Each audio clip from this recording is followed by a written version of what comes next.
എന്റെ കൂട്ടുകാര് വിളിച്ചിട്ട് എന്നെ ചീത്ത പറയാറുണ്ട്. സിനിമയിൽ വേണ്ടത്ര ഒരു എൻട്രി കിട്ടിയില്ല എന്ന് തോന്നുന്നുണ്ടോ? ദേഷ്യം, എനിക്ക് നല്ലോണം ദേഷ്യമുള്ള ആളാണ്. പക്ഷെ എന്റെ വീട്ടിൽ മാത്രമേ ദേഷ്യം കാണിക്കൂ. ഇല്ല, ഞാൻ പാലക്കാട് നാട്ടുംപുറത്ത് ജനിച്ചു വളർന്ന ഒരാളാണ്. അപ്പൊ അങ്ങനെ ഒരു ഗാനമേളയ്ക്കൊന്നും അങ്ങനെ പോവാന്നൊരു ശീലം അവിടെ ഇല്ല. അങ്ങനെയൊക്കെ പോയി കഴിഞ്ഞ് കഴിഞ്ഞാൽ അങ്ങനെ നമുക്കറിയണ കുറെ പേര് അങ്ങനെയൊക്കെ പോയി പ്രേമിച്ച് കല്യാണം കഴിച്ച് അങ്ങനെ അതുകൊണ്ട് ഒരു ടെൻഷനായിരുന്നു ഇരിക്കാം. സംസാരിച്ചിട്ടില്ല. ദാസാറ് പ്രാക്ടീസിന്റെ സമയത്ത്, ദാസാറ് ഇപ്പോഴും പ്രാക്ടീസിന് വരുന്നു, നമുക്ക് കൂടെ ഇരുന്ന് കുറെ കാര്യങ്ങൾ പറഞ്ഞു തരുന്നു. പാട്ടുകളെ പോലെ അഴകിയെന്ന്. അയ്യോ തീർച്ചയായിട്ടും അതെ. ശരിക്കും അത്ഭുതമായി പോയി. ദാസാറ് വന്ന് ഞങ്ങളുടെ കൂടെ, ഞങ്ങളെ പോലെ ഇത്രയും ഞാനും മൃദുലയാണ്, ഒരു ആവശ്യമില്ല. അന്ന് അങ്ങനെ ഒന്നും തോന്നാൻ, ഇത് കഴിഞ്ഞാൽ ഐസ്ക്രീം വാങ്ങിത്തരാം, അത് മാത്രം അന്നത്തെ ഒരു വന്തപാട് ചന്തെന്ന് പറയും. എങ്ങനെ വെച്ചാ അങ്ങനെ എന്ന് പറയും. കുറച്ചൊരു തമിഴും മലയാളം കൂടി കലർന്ന ഒരു ഭാഷയാണ്. ദൈവം തന്നതല്ലാതൊന്നും ഇല്ല എൻ്റെ ജീവിതത്തിൽ, ദൈവത്തിൻ്റെ സ്നേഹം പോലെ മറ്റൊന്നില്ല പാരിടത്തിൽ. നമസ്കാരം. ഇന്ന് വിഷുവൊക്കെയാണ്. വിഷു ദിനത്തിൻ്റെ ഒത്തിരി പ്രത്യേകത ഉള്ള ദിവസമാണ്. കാരണം ഞങ്ങൾ ഇന്ന് കഴിഞ്ഞ ദിവസം ഒരു ഓഡിയോ റിലീസ് ചെയ്തിരുന്നു. അതിലെ ഗായിക തന്നെയാണ് ഇന്ന് വിഷുദിനത്തിൽ നമ്മുടെ പ്രേക്ഷകരുടെ മുമ്പിൽ എത്തുന്നത്. നമ്മുടെ പ്രിയപ്പെട്ട ഗായിക ചിത്ര അരുൺ. നമസ്കാരം. നമസ്കാരം. നല്ല സന്തോഷത്തിലാണല്ലോ വിഷുവൊക്കെ ആയിട്ട്? അതെ അതെ അതെ. ഈ ചിത്ര അരുണിനെ കുറിച്ച് ഞാൻ കുറെ കേട്ടിട്ടുണ്ട്. ഈ നമ്മള് ചിത്ര എന്ന് കേൾക്കുമ്പോൾ മനസ്സിൽ ഓടിയെത്തുന്നു ചിത്ര ചേച്ചി അല്ലേ? ചിത്ര അരുണിനെ കുറിച്ച് ഞാൻ കേൾക്കുന്നത് ഒറ്റ ഗാനം കൊണ്ടാണ്, ഒരു ഭക്തിഗാനം കൊണ്ടാണ് നമ്മുടെ മനസ്സിന്റെ ആഴത്തിലേക്ക് എത്തുന്നത്. ഈ മാസത്തിന്റെ പ്രത്യേകത അത് തന്നെയാണ്. ഈസ്റ്റർ, വിഷു, റംസാൻ, 3 മാസവും 3 ഭക്തിയുടെ മാർഗം ഒരുമിച്ചെത്തുന്നു. അപ്പൊ നമുക്ക് തുടക്കത്തിൽ തന്നെ ആദ്യം ഹിറ്റടിച്ച പ്രേക്ഷകരുടെ മനസ്സിൽ ആഴത്തിൽ പോയ ആ മ്യൂസിക്, ആ ഗാനം നമുക്കൊന്ന് കേട്ടാലോ? തീർച്ചയായിട്ടും. ഏതാണെന്ന് ഞാൻ പറയാത്ത എന്താ, പ്രേക്ഷകർ ഇപ്പൊ തന്നെ മനസ്സിലായി, ഞാൻ എന്തിനു പറയണം അല്ലേ? അതെ, അല്ല എനിക്ക് ഏറ്റവും ഞെട്ടിച്ചിട്ടുള്ള, ശരിക്കും എവിടെ ചെന്നാലും ദൈവം തന്നാലാവൊന്നും പാടിയ ആളല്ലേ എന്ന് ചോദിക്കുന്നത് തന്നെയാണ് എനിക്ക്. മാറിയിട്ടില്ല നമ്മള്. ഇല്ല, എത്രയോ ഗാനങ്ങൾ പാടി അല്ലേ? എത്രയോ പാട്ടുകൾ പാടി. പക്ഷെ ഇന്നും ഹൈലൈറ്റ് അത് തന്നെയാണ്. എനിക്ക് തോന്നുന്ന ഇന്നത്തെ കാലത്ത് ഒരു പാരലൽ മ്യൂസിക്കില് കൂടെ ഹിറ്റുകളുള്ള ഒരു വളരെ കുറച്ച് ഗായികമാരിൽ ഒരാളാണെന്ന് ഞാൻ വിശ്വസിക്കുന്നു. അങ്ങനെ തന്നെയാണെന്നാണ് എൻ്റെ വിശ്വാസം. ആ വിശ്വാസമാണല്ലോ യാത്ര തുടരാൻ കാരണം. അതെ അല്ലേ? ആ ഗാനവും നമുക്ക് തീർച്ചയായിട്ടും. ദൈവം തന്നതല്ലാതൊന്നും ഇല്ല എൻ്റെ ജീവിതത്തിൽ, ദൈവത്തിൻ്റെ സ്നേഹം പോലെ മറ്റൊന്നില്ല പാരിടത്തിൽ. ഇന്നോളം ദൈവമെന്നെ കാത്തതോർത്തു പോകുകിൽ, എത്ര കാലം ജീവിച്ചെന്നാലും നന്ദിയേകി തീരുമോ? ദൈവം തന്നതല്ലാതൊന്നും ഇല്ല എൻ്റെ ജീവിതത്തിൽ, ദൈവത്തിൻ്റെ സ്നേഹം പോലെ മറ്റൊന്നില്ല പാരിടത്തിൽ.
തീർച്ചയായിട്ടും. അല്ലേ? ഇതിന്റെ അർത്ഥം ഉൾക്കൊണ്ട് പാടുമ്പോഴാണ് ആ പാട്ടിന്റെ വരികൾക്ക് ഒന്നും കൂടെ സൗന്ദര്യമാവുന്നത്. അർത്ഥം ഉൾക്കൊള്ളേണ്ട ആവശ്യമില്ല. എൻ്റെ ജീവിതം അത് സത്യമാണ്. ആ വരികളും ശരിക്കും എനിക്ക് എൻ്റെ ലൈഫിൽ ഞാൻ റെക്കോർഡിംഗ് സ്റ്റുഡിയോയിൽ ഇൻഡിപെൻഡൻ്റ് ആയിട്ട്, അതായത് എൻ്റെ വോയിസിൽ റെക്കോർഡ് ചെയ്യുന്ന 3ാമത്തെ പാട്ടാണ് ദൈവം നിന്നല്ലാവുന്നു എന്നുള്ള പാട്ട്. അതിനു മുമ്പ് പാടിയ ഒരു ഹിന്ദു ഭക്തി ഗാനമായിരുന്നു അല്ലെ? പാടിയിരുന്നു. അതൊരു അമ്പലത്തിൽ പാടിയാണ് തുടക്കം. അത് അല്ലെ? പ്രോഗ്രാം അങ്ങനെയാണ് തുടങ്ങുന്നത്. നമ്മുടെ ജീവിതത്തിൽ ഗാനത്തിലേക്ക് തുടങ്ങുന്നത് അങ്ങനെയാണല്ലോ. അതിന്റെ ഭക്തിഗാനങ്ങൾ റെക്കോർഡ് ചെയ്യുന്നൊരു ഹിന്ദു ഭക്തിഗാനം റെക്കോർഡ് ചെയ്യുന്നു. ഹിന്ദു അതാണ് റിലീസായത് ആദ്യം. അതെ, ഇത് 3ാമത്തെ ഗാനമാണ്. അതെങ്ങനെയാന്ന് വെച്ചാൽ അത് ഞാൻ ട്രാക്ക് പാടിയിട്ട്, അത് അത്രയും പാട്ടുകൾ ട്രാക്ക് പാടിയതുകൊണ്ട് ഈ കുട്ടിക്ക് ഒരു പാട്ട് കൊടുക്കണം എന്ന് നേരത്തെ അങ്ങനെ ഒരു തീരുമാനത്തിന്, അങ്ങനെ അല്ലാതെ ഒരു പുറത്തുനിന്ന് ഒരാളെ എന്നെ അല്ലാതെ സ്റ്റുഡിയോയില് അവര് സൗണ്ട് എഞ്ചിനീയേഴ്സ് ഇങ്ങനെ ഒരാളുണ്ടെന്ന് പറഞ്ഞിട്ട് ആദ്യമായിട്ട് എന്നെ അങ്ങനെ പാടിപ്പിക്കണത് ജോജി ചേട്ടനാണ്. അല്ല, ഇത് വേറെ ആൾക്ക് വെച്ചിരുന്ന ഒരു ഭാഗ്യമായിരുന്നു. അത് ഞാൻ പിന്നീട് കേട്ടിട്ടുണ്ട്, അറിഞ്ഞിരുന്നു. ഈ അടുത്ത കാലത്ത് പോയിരുന്നെങ്കിൽ ഇന്നിവിടെ ഇരിക്കില്ലായിരുന്നു. ഇല്ല, തീർച്ചയായിട്ടും സംശയമില്ല. അങ്ങനെ കണ്ടുപിടിച്ചു, നമ്മുടെ മ്യൂസിക് ഡയറക്ടർ കണ്ടുപിടിച്ചു അല്ലേ? ജോജി ചേട്ടൻ പറയും ഇങ്ങനെ എന്റെ സ്കൂളിൽ കൂടെ ഇറങ്ങി പോവാത്ത ഒരു സ്റ്റുഡൻസും ഇല്ല. അതേപോലെ ഞാനും അതിലൊരു സ്റ്റുഡന്റ് ആണ്. അത് നല്ല കൈപുണ്യം ഉണ്ടല്ലേ? അയ്യോ, സംശയം എന്താ. ഇത് മാത്രല്ല, അത് കഴിഞ്ഞിട്ട് പിന്നെ ഞങ്ങളുടെ ഹിറ്റാണ് പുഴയുടെ തീരത്ത് എന്നുള്ള ലളിതഗാനം. ഇന്നും ആദ്യം ദൈവം ലളിതഗാനം എത്ര ആളുകൾ ആലപിച്ച് പ്രൈസുകൾ വാങ്ങിയിട്ടുണ്ട്. അതെ, എന്റെ കൂട്ടുകാര് വിളിച്ചിട്ട് എന്നെ ചീത്ത പറയാറുണ്ട്, നീ എന്തിനാ ഈ പാട്ട് പാടിയത്? 30 കുട്ടികൾ കോമ്പറ്റീഷൻ ഉണ്ടെങ്കിൽ 25 പേര് ഈ പാട്ടാ പാടണേ. മാർക്കിടായിരിക്കും ജഡ്ജസ് വലിയ പ്രശ്നത്തിലായിട്ട്. ഞാനിത് കലോത്സവത്തിന് മുമ്പ് കേട്ടിട്ടുണ്ട്. നമ്മള് കവറിങ്ങിന് പോകുമ്പോ ഇതിങ്ങനെ പാടി ഈ പറഞ്ഞ പോലെ കൂട്ടുകാരികൾ കുറ്റം പറഞ്ഞ് കുഴപ്പമൊന്നുമില്ല കേട്ടോ, സ്നേഹം കൊണ്ട് പറഞ്ഞേക്കണായിരിക്കും. അല്ലേ? തീർച്ചയായും അത് കേൾക്കുമ്പോ ഒരു ഭയങ്കര സന്തോഷം. പിന്നെ വലിയൊരു ക്രെഡിറ്റ് ആയിട്ട് എനിക്ക് ആദ്യമൊന്നും അറിയില്ലായിരുന്നു ഒരു പാട്ട്. നിങ്ങളുടെ പാട്ട് യൂട്യൂബിൽ കണ്ടു എന്നൊക്കെ പറയുമ്പോഴും ഏത് പാട്ടാ ഇവര് കാണുന്നത്? അന്ന് ഞാൻ യൂട്യൂബുമായിട്ട് എനിക്ക് ഒരു ബന്ധം ഉണ്ടായിരുന്നില്ല. അപ്പൊ അതുകൊണ്ട് അറിയില്ല ഏത് പാട്ടിനെ പറ്റി പറഞ്ഞു. അപ്പൊ അതേലേന്നൊക്കെ ചോദിക്കുന്നല്ലാതെ പിന്നെ കുറച്ച് കഴിഞ്ഞപ്പോഴാണ് ഇതാണ് എന്നുള്ളത് മനസ്സിലായത് തന്നെ. മനസ്സിലായി തുടങ്ങിയതല്ലേ? എങ്കിലും കുറെ ഹിറ്റുകൾ അല്ലേ, കുറെ പാട്ടുകൾ പാടി. സിനിമയില് വേണ്ടത്ര ഒരു എൻട്രി കിട്ടിയില്ല എന്ന് തോന്നുന്നുണ്ടോ? അങ്ങനെ ഒരു തോന്നലില്ല എനിക്ക്. സിനിമയിലും പാടിയിട്ടുണ്ട്, കൂടുതലും ബിജിപാലിന്റെ സംഗീതത്തിലാണ് പാടിയിരിക്കുന്നത്. ബിജു ചേട്ടനും ഇതേപോലെ തന്നെ, ഇപ്പൊ ജോജി ചേട്ടന്റെ കാര്യം പറഞ്ഞ പോലെ തന്നെ ബിജു ചേട്ടനെ എവിടെ നിന്നൊക്കെയോ പലരും അറിഞ്ഞ് ഇങ്ങോട്ട് വിളിച്ച് അവസരം തന്നു. അപ്പൊ നമ്മള് പിന്നെയും കിട്ടിയില്ല, അംഗീകാരം കിട്ടിയില്ല എന്നൊക്കെ പറയണത് ഒരു അഹങ്കാരമായിരിക്കും. അല്ല, എങ്കിലും ഈ പിന്നണി ഗായിക എന്ന നിലയിലേക്ക് ഗാനങ്ങൾ ഈ ശബ്ദവും അനുസരിച്ച് ഈ ഗാനങ്ങൾ കിട്ടേണ്ടതുണ്ട്. പക്ഷെ അത് വേണ്ടത്ര കിട്ടിയില്ല എന്ന് ഞാൻ പറഞ്ഞത് തെറ്റായിട്ട് എനിക്കൊന്നുമില്ല. ബിജുപാലിന്റെ ഒരു മനസ്സ് അത് അദ്ദേഹം കൊണ്ടുപോകുന്നു. മറ്റുള്ളവരിലേക്ക് എത്താൻ കഴിയുന്നില്ല. പൊതുവെ ചോദിക്കില്ല എല്ലാവരോടും ഒന്നും എനിക്കൊരു പാട്ട് പാടണം, മടിയാണോ? അതോ ചോദിച്ചാൽ കിട്ടിയില്ലെങ്കിൽ അത് നമുക്ക് അവരോടുള്ള ഒരു ദേഷ്യം വരും, അങ്ങനെ വല്ലതാണോ? അങ്ങനെയല്ല, ദേഷ്യം എനിക്ക് നല്ലോണം ദേഷ്യമുള്ള ആളാണ്. പക്ഷെ എന്റെ വീട്ടിൽ മാത്രമേ ദേഷ്യം കാണിക്കൂ. ദേഷ്യം എടുക്കില്ല. ഇല്ല. എപ്പോഴും ചിരിച്ചതുപോലെ. ശരിക്കും ഞാനിതാണ്. പിന്നെ എന്താ ചെയ്യാ, കുട്ടികള് വികൃതി കാണിക്കുമ്പോൾ നമ്മളെല്ലാ അമ്മമാരും സ്വാഭാവികമായിട്ടും, അല്ലെങ്കിൽ സ്വന്തം ഭർത്താക്കന്മാരോടാണല്ലോ നമുക്ക് ദേഷ്യം, അല്ലെങ്കിൽ അമ്മമാരോടോ അച്ഛന്മാരോടൊക്കെ അല്ലേ ഇത് കാണിക്കാൻ പറ്റും നമുക്ക്. അത്രേ ഉള്ളൂ. അപ്പൊ ഈ ബിജുപാലിന്റെ കൂടെയുള്ള യാത്രയെല്ലാം മറ്റ് ആളുകളിലേക്ക് എത്താത്തത് എന്തുകൊണ്ടാണ് എന്റെ ഒരു ചോദ്യം. ആദ്യത്തെ ഒരു പാട്ട് പാടിയത് തൃശ്ശൂരുള്ള റാം സുരേന്ദർ എന്ന് പറയുന്ന റാംചേട്ടന്റെ ഇതിലാണ്. അത് ചിത്രേച്ചിക്ക് വേണ്ടി ട്രാക്ക് പാടിയതാണ്. അതെന്തോ ഭാഗ്യത്തിന് ചേച്ചിക്ക് അന്ന് എന്റെ എല്ലാം കൂടെ ഗുണം ചെയ്യുന്നുണ്ടല്ലേ? അങ്ങനെ എനിക്കറിയില്ല, അത് എനിക്ക് തോന്നുന്നില്ല. കാരണം പേര് പറഞ്ഞാലും പാട്ട് കേൾക്കുമ്പോ മനുഷ്യന്മാർക്ക് മനസ്സിലാവൂല. അത് മാറ്റമൊന്നുമില്ല. അല്ല, അത്തരം ഞാൻ ചോദിച്ചത് കൃത്യമാണ്. സിനിമയിലേക്ക് വേണ്ടത്ര നമുക്ക് കിട്ടിയില്ല എന്ന് ഞാൻ പറഞ്ഞാൽ തെറ്റാകില്ല. എത്രയോ പാട്ടുകൾ അത് നിങ്ങളുടെ വേറൊരാളുടെ അല്ലെങ്കിൽ രണ്ടാമതൊരു വ്യക്തിയുടെ അഭിപ്രായമായിരിക്കും. എനിക്ക് അങ്ങനെ തോന്നിയിട്ടില്ല. കാരണം സിനിമയിൽ അല്ലെങ്കിൽ ഞാൻ പാട്ടുമായി എപ്പോഴും റിലേറ്റഡ് ആയിട്ടാണ് ജീവിച്ചുകൊണ്ടിരിക്കണേ. അപ്പൊ പ്രോഗ്രാംസ് ഉണ്ട്, റെക്കോർഡിങ്സ്, സിനിമ പാട്ടുകളല്ലാന്നേ ഉള്ളൂ, പാട്ടുകൾ എപ്പോഴും ചെയ്തുകൊണ്ടിരിക്കുന്നുണ്ട്. അപ്പൊ അതുകൊണ്ട് ഞാൻ ഹാപ്പിയാണ്. ഇല്ല, സത്യം പറഞ്ഞാൽ കല്യാണം കഴിഞ്ഞ് എറണാകുളത്ത് വന്നേ പിന്നെയാണ് ഞാൻ ഈ ഫീൽഡിലേക്ക് തന്നെ വരണേ. അതിനു മുന്നേ പാട്ട് പഠിച്ചിരുന്നു. അച്ഛനും അമ്മയും അച്ഛനും അമ്മയ്ക്കൊക്കെ ഭയങ്കര ആഗ്രഹമായിരുന്നു. പക്ഷേ നോർമലി ഞാൻ പാലക്കാട് നാട്ടുംപുറത്ത് ജനിച്ചു വളർന്ന ഒരാളാണ്. അപ്പം അങ്ങനെ ഒരു ഗാനമേളയ്ക്കൊന്നും അങ്ങനെ പോകാനൊരു ശീലം അവിടെ ഇല്ല. അങ്ങനെയൊക്കെ പോയി കഴിഞ്ഞ് കഴിഞ്ഞാൽ അങ്ങനെ നമുക്കറിയണ കുറേ പേര് അങ്ങനെയൊക്കെ പോയി പ്രേമിച്ച് കല്യാണം കഴിച്ച് അങ്ങനെ പോയതുകൊണ്ട് ഒരു ടെൻഷനായിരുന്നിരിക്കാം. എൻ്റെ ഒരു റിലേറ്റീവ് ഒക്കെ തന്നെ ഉണ്ടായിരുന്നു അങ്ങനെ. അപ്പം അച്ഛന് അവരങ്ങനെയൊക്കെ അതെ, അവർ രണ്ടുപേരും ആർട്ടിസ്റ്റ് ആയിരുന്നു. അതിലൊന്നും ഒരു തെറ്റില്ല, അവര് സന്തോഷമായിട്ടൊന്ന് ജീവിക്കണേ. എന്നാലും കുറെ തെറ്റിദ്ധാരണകൾ ഉണ്ടല്ലോ വീട്ടില്. അങ്ങനെ മോള് പാടാൻ പോയി സ്റ്റേജിൽ പോയി ഇനി വേറെ ആരെങ്കിലും പ്രേമിച്ച് കല്യാണം കഴിച്ചു പോകും, ആ ഒരു ടെൻഷൻ വീട്ടുകാർക്കുണ്ട്. ഉണ്ടോന്ന് എനിക്ക് അറിയില്ല, ഞാൻ വിചാരിക്കണായിരിക്കട്ടെ. ചിലപ്പോ അച്ഛനൊന്നും അങ്ങനെ ചിന്തിച്ചിട്ടും കൂടി ഉണ്ടാവില്ലേ. അച്ഛനോട് ചോദിക്കാൻ നിർത്തിയില്ല, അപ്പൊ അച്ഛനില്ലേ കൂടെ. അച്ഛൻ ഇത് കേൾക്കുന്നുണ്ട് നമ്മൾ പറയുന്നത്. കുഴപ്പമില്ല, അച്ഛനോട് ഞാൻ എന്തും പറയും. അതെ, അപ്പൊ പിന്നെ കുഴപ്പമില്ല. അപ്പൊ അങ്ങനെ ഒരു ചിന്താഗതിയൊക്കെ ഉള്ളതുകൊണ്ടാണ് നമ്മളങ്ങനെ പാട്ട് പാടാൻ അങ്ങനെ. പക്ഷെ കൊണ്ടുപോയിരുന്നു കോമ്പറ്റീഷൻ, അങ്ങനെയൊക്കെ ധാരാളം പങ്കെടുത്തു. അച്ഛൻ തന്നെയാണ് കൊണ്ടുപോയിരുന്നത്? അച്ഛൻ തന്നെയാണ് എല്ലാവിടേക്കും. അച്ഛൻ പാടുവോ? ബജാജ് ഒരു ചേത്തൊക്കെ ഉണ്ടായിരുന്നു അച്ഛൻ, അതിലാണ് ഞങ്ങൾ എല്ലാവിടേക്കും പോയിരുന്നത്. അച്ഛൻ പാടും, ഇൻബോൺ ആയിട്ട് ടാലന്റ് ഉണ്ട്, പക്ഷെ പഠിച്ചിട്ടൊന്നുമില്ല. അമ്മയോ? അമ്മയ്ക്ക് ടാലന്റ് അല്ല, അമ്മയ്ക്ക് അമ്മ നല്ലൊരു ആസ്വാദകയാണ്. അതുപോലെ എന്നെ പാട്ട് പഠിപ്പിച്ചു തന്നിരുന്ന കുട്ടിക്കാലം തൊട്ടേ ഈ കവിതകൾ അങ്ങനെ കോമ്പറ്റീഷനൊക്കെ പങ്കെടുത്തിരുന്നു. അപ്പൊ അതിന്റെ വരികൾ പഠിപ്പിച്ചു തരാം. അച്ഛന്റെ ചേതക്കിൽ പോയി പാടി പ്രൈസ് മേടിക്കുമ്പോൾ എന്ത് തോന്നും? അന്ന് അങ്ങനെ ഒന്നും തോന്നാൻ, ഇത് കഴിഞ്ഞാൽ ഐസ്ക്രീം വാങ്ങിത്തരാം, അത് മാത്രമേ അന്നത്തെ ഒരു ലക്ഷ്യമുള്ളൂ. അതെന്താ അത്രേ ഉള്ളൂ, വേറെ ഒന്നുമില്ല. ഇത് മത്സരമാണെന്നൊന്നും നമ്മൾ ചിന്തിക്കാറില്ല. അല്ലേ, അച്ഛൻ കുട്ടിയിൽ അത് ശരിക്കും നന്നായി വളർത്തിയൊരു മകളാണ് ഞാൻ. അച്ഛൻ നല്ല രീതിയിൽ. എനിക്ക് ഒരു ചേച്ചിയും കൂടി ഉണ്ട്. അപ്പൊ അച്ഛൻ ഒപ്പള് ഡാൻസ് ചെയ്യും, ഡാൻസറാണ് രീതിയിലാണ്. എന്താ വെച്ചാ അച്ഛൻ ഒരു മാഷാണ്. സാധാരണ ഒരു നാട്ടിൻപുറത്തെ ഒരു മാഷ്ക്ക് എന്തെന്നെ ശമ്പളം കിട്ടുന്നുള്ളത് ഊഹിച്ചറിയാം. അപ്പൊ ഓപ്പളെ ഡാൻസ് പഠിപ്പിച്ചിട്ട് സാമ്പത്തികമായിട്ട് നമുക്കിത് മുന്നോട്ട് കൊണ്ടുപോകാൻ പറ്റില്ല. കാരണം അന്നൊക്കെ ഒരു അരങ്ങേറ്റം എന്ന് പറഞ്ഞാൽ ഇന്നത്തെ പോലെ CD അല്ലല്ലോ, ലൈവായിട്ട് ഓർക്കസ്ട്ര വരണം. അപ്പൊ അത് വലിയ ചെലവാണ്. അപ്പൊ അച്ഛനത് താങ്ങാതെ ഇനി ഇവളെ ഡാൻസ് പഠിപ്പിച്ചാൽ പറ്റില്ല, അപ്പൊ ഇവളെ എന്നാ പാട്ട് പഠിപ്പിക്കാം. അങ്ങനെയാണ് ചിത്രയിലേക്ക് പാട്ടിലേക്ക് എത്തുന്നത്. പിന്നെ കുട്ടിയിലെ ഒരു വാസന ഉണ്ടായിരുന്നു, അത് ഓപ്പൾക്കും ഉണ്ട്, എൻ്റെ ചേച്ചിക്കും ഉണ്ട്. പിന്നെ അതിനെ അധികം വളർത്തിയില്ല. ഓപ്പള് കൂടുതൽ ഡാൻസിൽ അങ്ങനെ ഫോക്കസ്ഡ് ആയി. ഞാൻ ചെയ്തിരുന്നു. പിന്നെ കല്യാണം കഴിഞ്ഞ് ഇപ്പൊ പിന്നെ ഇതൊന്ന് മാറി. ചിത്ര കല്യാണം കഴിഞ്ഞെങ്കിലും ഞാൻ കല്യാണം കഴിഞ്ഞ പിന്നെയാണ് ശരിക്കും ഇങ്ങനെ ഒരു രീതിയിൽ. അല്ലെ, നമ്മുടെ ഈ പാട്ടുകളും കാര്യങ്ങളൊക്കെ ഹസ്ബൻഡിന് അറിയാമായിരുന്നു, നമ്മളിങ്ങനെ പാടുന്ന ഒരാളാണ്. ഞങ്ങക്ക് രണ്ടാൾക്കും ശരിക്കും അങ്ങനെ കല്യാണം കഴിയുമ്പോ ഒരു പ്രൊഫഷണൽ സിംഗർ ആവുന്ന ഒരു ധാരണ. ഞാനൊക്കെ വിചാരിച്ചു അല്ലല്ല, അറേഞ്ച്ഡ് ആയിട്ടുള്ള. അച്ഛനൊക്കെ ഉള്ളപ്പോ തന്നെ? അതെ അതെ അതെ.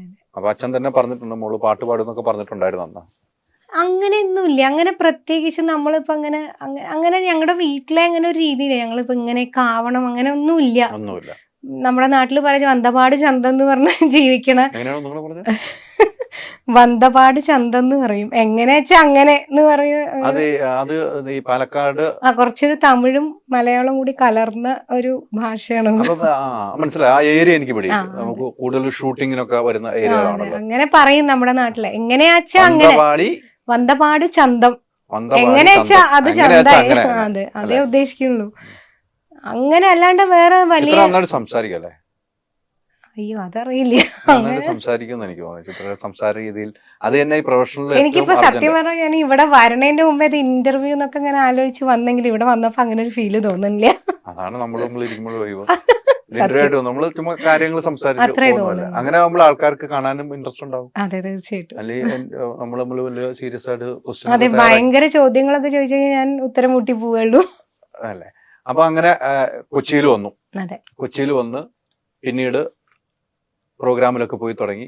അതിന് പ്രത്യേകിച്ച് എടുത്ത് പറയേണ്ട ആള് PR മുരളി എന്ന് പറയുന്ന മ്യൂസീഷ്യൻ. അദ്ദേഹം ഇല്ലെങ്കിൽ ഒരു പക്ഷെ ഈ പറയണ പോലെ കുറെ കാരണങ്ങളുണ്ട്. റൈറ്റ് ടൈം റൈറ്റ് പ്ലേസ് എന്ന് പറയണ പോലെയാണ്, ഒരുപാട് ഘടകങ്ങളാണ്. അപ്പൊ അച്ഛനും അമ്മയും നിർബന്ധിച്ച്, എനിക്ക് യാതൊരു താല്പര്യം ഉണ്ടായിരുന്നില്ല. ജന്മന ഒരു ഈശ്വരൻ ഒരു കഴിവ് തന്നിട്ടുണ്ട്, നല്ല ശബ്ദം ഈശ്വരൻ തന്നിട്ടുണ്ട്. അതല്ലാതെ ഞാനായിട്ട് അങ്ങനെ കുട്ടിയിലൊന്നും ഒട്ടും, ഇപ്പോഴത്തെ കുട്ടികളൊക്കെ ഭയങ്കര ഫോക്കസ്ഡ് ആണ്. എനിക്ക് ഇന്ന തന്നെ അങ്ങനെയൊന്നും ആയിരുന്നില്ല. നാട്ടിൻപുറത്തെ ഒരു രീതി കൊണ്ട്, അല്ലെങ്കിൽ എൻ്റെ മടി കൊണ്ടായിരിക്കാം ഒരു പക്ഷെ. നാട്ടിൻപുറത്തെ രീതി എന്ന് പറയാൻ പറ്റില്ല, കുറേ പേരുണ്ട് അങ്ങനെ അല്ലാതെ ഉള്ളവര്. എൻ്റെ ഒരു മടി കൊണ്ടായിരിക്കാം. അങ്ങനെ പ്രത്യേകിച്ച് ഞാൻ വിചാരിച്ചിരുന്നു ഞാൻ ഇപ്പോൾ BA മ്യൂസിക്കാണ് പഠിച്ചത്, MA മ്യൂസിക് കഴിയും, അത് കഴിഞ്ഞാൽ ചിലപ്പോൾ MPhil ചെയ്യുമായിരിക്കും, അത് കഴിയുമ്പോൾ എവിടെയെങ്കിലും ഒരു പാട്ട് ടീച്ചറായിട്ടൊക്കെ അങ്ങനെ പോകും, കുറച്ച് കുട്ടികളെ ട്യൂഷൻ എടുക്കും, അങ്ങനെയൊക്കെ ജീവിതം മുന്നോട്ട് പോകുന്നതായിരുന്നു എൻ്റെ മനസ്സിൽ ധാരണ. പിന്നെ അതിന്നൊക്കെ മാറി എന്തോ ഒരു ഈശ്വര നിശ്ചയം എന്നേ പറയാനുള്ളൂ. അത് തലയിൽ വരച്ച വരാന്ന് തന്നെ അതിന് പാട്ടിന്റെ വരികൾ പറയുന്നത്. അതെ, സത്യമാണ്. അത് വളരെ പാട്ടിലെ വരികൾ ഈ പറഞ്ഞത് തന്നെയാണ്. നേരത്തെ തുടക്കത്തിൽ മുല്ല അത് എന്റെ ജീവിതമാണ് ആ വരികൾ എന്ന് പറഞ്ഞാൽ അതുകൊണ്ടുള്ള വരികൾ ഉൾക്കൊള്ളാനും പറ്റുന്നത്. എന്തായാലും ഇവിടം വരെ എത്തി നമ്മൾ, അല്ലെ? നമ്മളൊന്നും നോക്കുന്നില്ല, നമ്മൾ നല്ല പാട്ടുകൾ പാടുന്നു, നല്ല പാട്ടുകൾ കിട്ടുന്നു. ഒരു പാട്ട് നമ്മുടെ കയ്യിലേക്ക് കിട്ടുമ്പോൾ, ഒരു ഗാനം എഴുതി നമ്മുടെ കയ്യിലേക്ക് കിട്ടുമ്പോൾ എത്ര സമയം കൊണ്ട് നമുക്ക് ആ പാട്ട് പാടാൻ കഴിയും? ഒരു ഇപ്പൊ നോർമലി ജോയിച്ചേട്ടൻ്റെ ഒക്കെ ആണെങ്കിൽ ഒരു 2 മണിക്കൂർ എടുക്കും. പൊതുവേ ഒരു 2 മണിക്കൂർ മതിയാവാറുണ്ട്. പിന്നെ ചില പാട്ടുകൾ നമ്മുടെ ആരോഗ്യസ്ഥിതി പോലെ ഇരിക്കും. അത് പണ്ടൊക്കെ ഒരു 1.5-2 മണിക്കൂർ പഠിച്ച് പാടി വരുമ്പോഴേക്കും എന്തായാലും ഒരു 2 മണിക്കൂർ എടുക്കും. പണ്ട് റെക്കോർഡിങ്ങും ഇപ്പം പണ്ടെന്ന് പറയുമ്പോൾ എത്ര വർഷം മുമ്പാണ് റെക്കോർഡിംഗ്? 15 വർഷം മുന്നേ. വലിയ വ്യത്യാസം റെക്കോർഡിങ്ങിനൊന്നും മാറ്റം. ഞാൻ വന്നപ്പോഴേക്കും തന്നെ എല്ലാ ടെക്നോളജിയും, പക്ഷെ അന്ന് ഇത്രയും പഞ്ച് ചെയ്തിരുന്നില്ലേ തോന്നുന്നു അന്ന് തുടക്കത്തില്. ഇപ്പൊ കൂടുതൽ നമുക്ക് കുറച്ചുകൂടി ടെക്നോളജി കൂടുതലായിട്ട് ആൾക്കാർ യൂസ് ചെയ്ത് തുടങ്ങി തോന്നുന്നു. ഒരു വാക്കാണെങ്കിലും പാടി വെക്കാം, അതെ, ഇപ്പൊ അങ്ങനെ ആയി തുടങ്ങി. അപ്പോൾ പണ്ട് പാടിയവരെ കുറിച്ച് നമ്മൾ ചിന്തിക്കുമ്പോൾ ആലോചിച്ചു. തീർച്ചയായിട്ടും അതെ. അതുകൊണ്ടാണല്ലോ എന്തൊക്കെ പറഞ്ഞാലും അവര് ലെജൻസ് ആയിട്ടിരിക്കണേ. അപ്പൊ നമ്മള് ഇന്നത്തെ കാലത്ത് ഇപ്പൊ ഒരു നമുക്ക് അങ്ങനെ ഒരു എന്താ പറയാ ഭയങ്കര ഒരു ആരാധന, ഒരു മ്യൂസീഷ്യനോട് ഒരു ആരാധന തോന്നണമെങ്കിൽ തീർച്ചയായിട്ടും എനിക്ക് തോന്നുന്നു അന്നത്തെ കാലത്തിൻ്റെ ഒരു പ്രത്യേകത എന്ന് പറയുന്നതാണ്. അപ്പോൾ നമ്മൾ ഇപ്പോഴത്തെ ഒരുപാട് സിംഗേഴ്സ് വളരെ എന്താ പറയുക എക്സ്ട്രാ ഓർഡിനറി ആയിട്ട് പാടുണ്ട് എന്ന് പറഞ്ഞാലും ഇന്ന് ഒരുപാട് ടെക്നോളജികൾ അവർ സപ്പോർട്ട് ചെയ്യുന്നുണ്ട്. അപ്പോൾ അന്നത്തെ കാലത്ത് എന്ന് പറയുമ്പോൾ ഇപ്പോൾ ദാസാറും അവിടെ പോയി ഹിന്ദി പാടണതും ലതാജി ഇവിടെ വന്ന് മലയാളം പാടണമെന്ന് പറഞ്ഞാൽ അന്ന് വേറൊരു വഴിയില്ല. അവരെന്താണോ പാടണത് അതേ ഉള്ളൂ. അവർ അത്രയും തിരക്കുള്ള ഷെഡ്യൂളിൽ നിന്ന് ഇവിടെ വന്ന് ഒരു ദിവസം കൊണ്ട് ഈ സാധനം പഠിച്ച് പാടി അത് കഴിഞ്ഞ് അവർക്ക് എത്രയോ പാട്ടുകൾ അവിടെ ചെന്ന് പാടാനുണ്ട്. അന്നത്തെ ആ ഒരു പരിമിതിയിൽ നിന്ന് അവരത് ചെയ്യാന്ന് പറയണത് അതന്നെയാണ് അവരുടെ ഗ്രേറ്റ്നെസ്. സ്റ്റേജിൽ ഏറ്റവും കൈയടി കിട്ടിയിരിക്കുന്ന പാട്ട് ഏതായിരിക്കും? താനെ തിരിഞ്ഞു മറിഞ്ഞുമായിരിക്കും. അതൊന്ന് നല്ലയും പാടാം. താനേ തിരിഞ്ഞും മറിഞ്ഞും തൻ താമരമെത്തയിലുരുണ്ടും മയക്കം വരാതെ മാനത്ത് കിടക്കുന്നു മധുമാസ സുന്ദര ചന്ദ്രലേഖ. താനേ തിരിഞ്ഞും മറിഞ്ഞും തൻ താമരമെത്തയിലുരുണ്ടും മയക്കം വരാതെ മാനത്ത് കിടക്കുന്നു മധുമാസ സുന്ദര ചന്ദ്രലേഖ. ഇതാണ് ഏറ്റവും കൂടുതൽ കൈയടി കിട്ടുന്നത് സ്റ്റേജിൽ കിട്ടിയിരിക്കുന്നത്. ഞാൻ കുറേ എനിക്ക് ഭയങ്കര ഇഷ്ടമുള്ള പാട്ടാണ്. പിന്നെ സുശീലാമ്മയുടെ പാട്ടും ഭയങ്കര, ശ്രാവണചന്ദ്രിക പാടിയിട്ട് ഇതേപോലെ ഇങ്ങനെ കുറെ സുശീലാമ്മയുടെ എവിടെയൊക്കെ ചായ ഉണ്ടെന്നൊക്കെ കുറെ പേര് പാട്ടിന് അങ്ങനെയൊക്കെ പറയാറുണ്ട്. നമ്മൾ ഏറ്റവും കൂടുതൽ ഇഷ്ടപ്പെടുന്ന ഗായിക ആരെയാണ്? ഓരോരുത്തർക്കും ഓരോ പ്രത്യേകതയാണ്. അതുകൊണ്ട് ഒരാളെ പറയാൻ വയ്യ, എല്ലാവരും യുണീക്കാണല്ലോ. ആരെങ്കിലും നമ്മൾ നോക്കി കാണുന്നുണ്ടോ? നമ്മൾ ഇന്ന ഗായിക നമ്മൾ ആ രീതിക്കൊന്ന് പാടിയാൽ അങ്ങനെ നോക്കി കാണാറുണ്ടോ? അത് നമുക്ക് ഓരോ പാട്ട് കേൾക്കുമ്പോൾ അങ്ങനെ തീർച്ചയായിട്ടും അവരൊക്കെ തന്നെയാണ് ഡിക്ഷണറികൾ, യാതൊരു സംശയം. നമ്മൾ വേറെ എവിടെയും പോകേണ്ട ആവശ്യമില്ല. അവര് പാടിയതൊക്കെ അതൊക്കെ ഒന്ന് ഇംപ്ലിമെന്റ് ചെയ്യാൻ ശ്രമിക്കാം. സ്റ്റേജ് ചെയ്തിട്ടുണ്ടാവും? അയ്യോ, എണ്ണം ചോദിച്ചാൽ ധാരാളം ചെയ്തിട്ടുണ്ട്. എത്ര രാജ്യങ്ങൾ പോയിട്ടുണ്ടാവും? അതും പോകാത്ത രാജ്യം ഏതെങ്കിലും? അയ്യോ, അതൊക്കെ ഉണ്ട്, ഒരുപാടുണ്ട്. ഇല്ല അങ്ങനെയില്ല, ഇല്ല. പോയത് UAE കൂടുതൽ പോയിരിക്കണേ. പിന്നെ UK, അയർലൻഡ് അങ്ങനെയൊക്കെ പോയിട്ടുണ്ട്. മലേഷ്യ അങ്ങനെയൊക്കെ പോയിട്ടുണ്ട്. അങ്ങനെ കുറെ രാജ്യങ്ങളുണ്ട്. കോവിഡ് ബുദ്ധിമുട്ടിച്ചോ? അഹങ്കാരം പറയല്ലോ, പക്ഷെ എനിക്ക് അങ്ങനെ ബുദ്ധിമുട്ടിക്കുക എന്ന് പറഞ്ഞാൽ എനിക്ക് റെക്കോർഡിങ്ങുകൾ സത്യം പറഞ്ഞാൽ അതിന് വരെ ഉണ്ടായിരുന്നതിനേക്കാൾ തിരക്ക് റെക്കോർഡിങ്ങിന് കൂടുതലായിട്ടാണ് എനിക്ക് തോന്നിയിരിക്കുന്നത്. അത് വലിയ ഭാഗ്യമാട്ടോ. അത് ശരിക്കും ഭാഗ്യമാണ്. ഞാനിപ്പോൾ ആലോചിക്കുമ്പോൾ മറ്റേത് എന്താ വെച്ചാൽ ഞാൻ അതിൻ്റെ മുന്നേയുള്ള എല്ലാ വർക്കുകളും എപ്പോഴും FBയിൽ ഇങ്ങനെ ഫോട്ടോസ് ഇടുമായിരുന്നു. കൊറോണ വന്നപ്പോൾ ഞാൻ തനിയെ നിർത്തിയത് ഇടല്ലേ. കാരണം ഒരുപാട് ആർട്ടിസ്റ്റുകൾക്ക് അത് ഭയങ്കരമായിട്ട് വിഷമിച്ചൊരു സമയമാണ്. അപ്പോൾ നമ്മളത് ഇടുമ്പോൾ ഒരു അറിഞ്ഞോ അറിയാതെ പലരുടെ ഉള്ളിലൊരു സങ്കടം തോന്നും. സ്വാഭാവികമാണ്, അത് ആരുടെയും തെറ്റല്ല. അതിൻ്റെ ശേഷം ഞാൻ അങ്ങനെ വർക്കിന് പോകണ ഫോട്ടോസ് ഇടുന്നത് വളരെ കുറവായി തുടങ്ങി. ശരിക്കും അന്നാണ് ഞാനത് എനിക്ക് എത്ര ഈശ്വരാനുഗ്രഹം ഉണ്ട് എന്നുള്ളത് തിരിച്ചറിഞ്ഞത്. കാരണം ആ സമയത്ത് എനിക്ക് അങ്ങനെ വെറുതെ ഇരിക്കേണ്ടി വന്നില്ല എന്നുള്ളതാണ് വാസ്തവം. വളരെ ലോക്ക്ഡൗൺ സമയത്തല്ല ഞാൻ പറയണേ, അത് കഴിഞ്ഞ അല്ലാതെയുള്ള സമയങ്ങളിലൊന്നും പ്രോഗ്രാംസ് ഉണ്ടായിരുന്നില്ലല്ലോ അന്ന്. പക്ഷെ റെക്കോർഡിങ്ങുകൾ അയ്യോ അതെ, ഭയങ്കര ദൈവത്തിനോട് എന്നും കടപ്പാടുള്ളതാണ്. ആ ഒരു സമയത്ത് ഒത്തിരി പേര് കഷ്ടത അനുഭവിച്ചവരാണ്. ആർക്കും ഒന്നും ജോലികളില്ലാത്ത വീടുകളിൽ മാത്രം ഇരുന്ന് തീർച്ചയായിട്ടും പട്ടിണി ഇരുന്ന കാലം. നിങ്ങളുടെ അസോസിയേഷനിലൊക്കെ ഞാൻ ബന്ധപ്പെട്ട് ഒത്തിരി പേര് നിങ്ങളെ അന്ന്, പ്രത്യേകിച്ച് എനിക്ക് തോന്നുന്നത് നമ്മൾ ലൈവ് ഷോസ് മാത്രം കൂടുതൽ കോൺസെൻട്രേറ്റ് ചെയ്യണവർക്ക് ഭയങ്കരമായിട്ട് വിഷമമായിട്ടുണ്ടാവും ആ സമയത്ത്. അപ്പം ഞാൻ തന്നെ ആലോചിക്കും, ഞാൻ ഈ എന്താ പറയുക പാരലൽ മ്യൂസിക്കിലൂടെ ഞാൻ ജീവിച്ചിരുന്നത് കൊണ്ടായിരിക്കണം.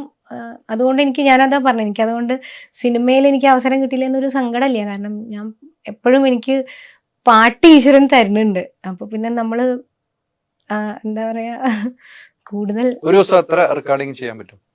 അങ്ങനെ ഭയങ്കര ചെയ്യാൻ പറ്റുന്ന 4 വരെയൊക്കെ ചെയ്തിട്ടുണ്ട്.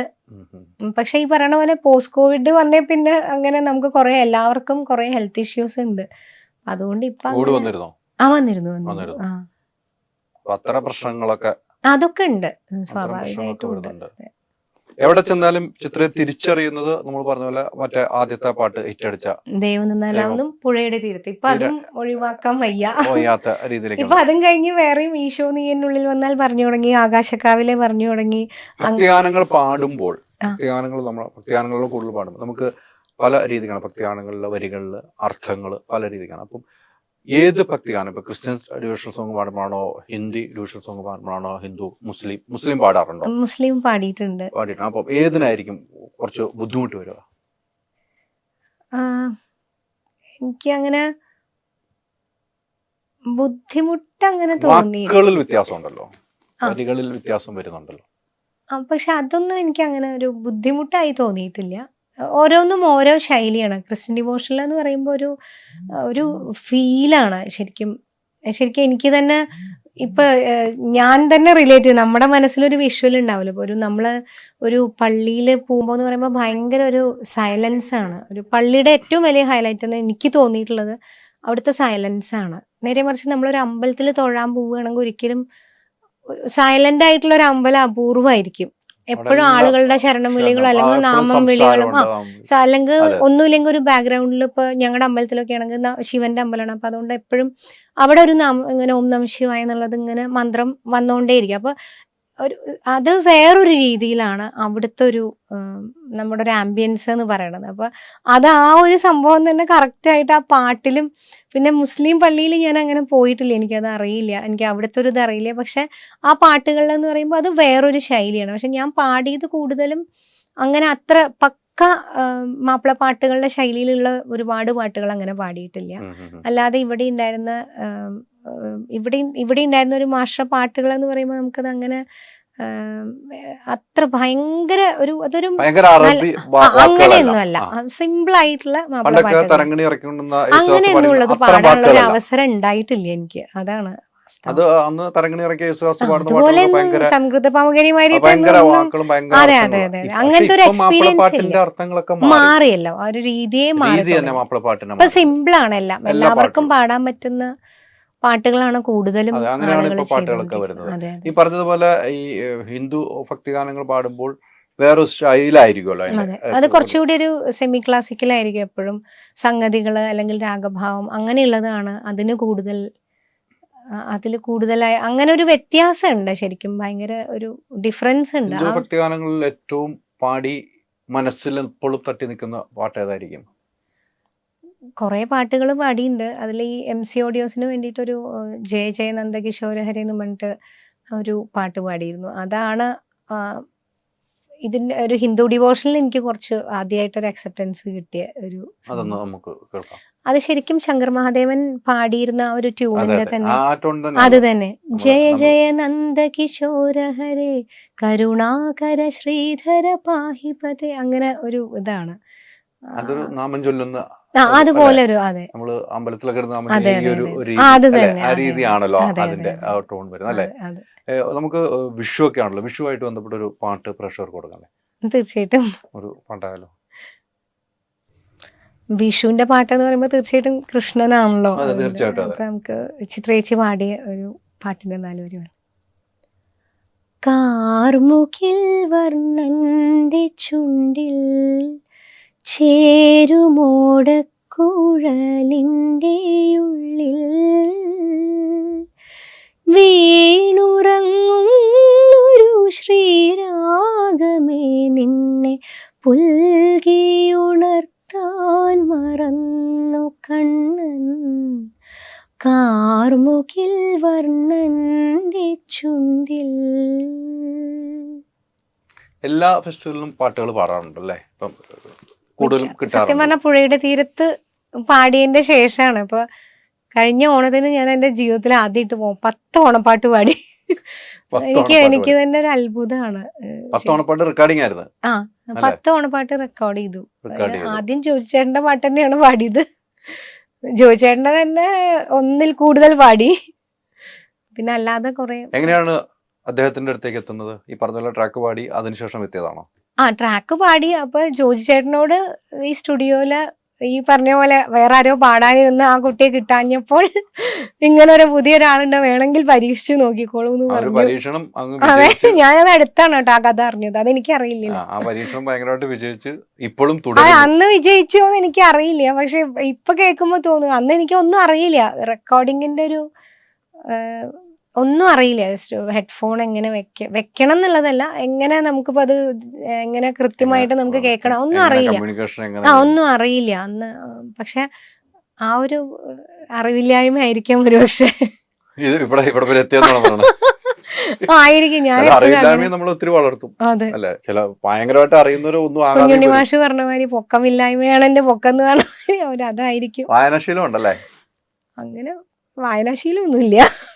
കഥകളൊക്കെ കേൾക്കും. കേക്ക് കുറച്ചൊക്കെ കേൾക്കും. അവിടുന്ന് ഇവിടുന്ന് ചിലതൊക്കെ തലയിൽ സ്ട്രൈക്ക് ചെയ്യും.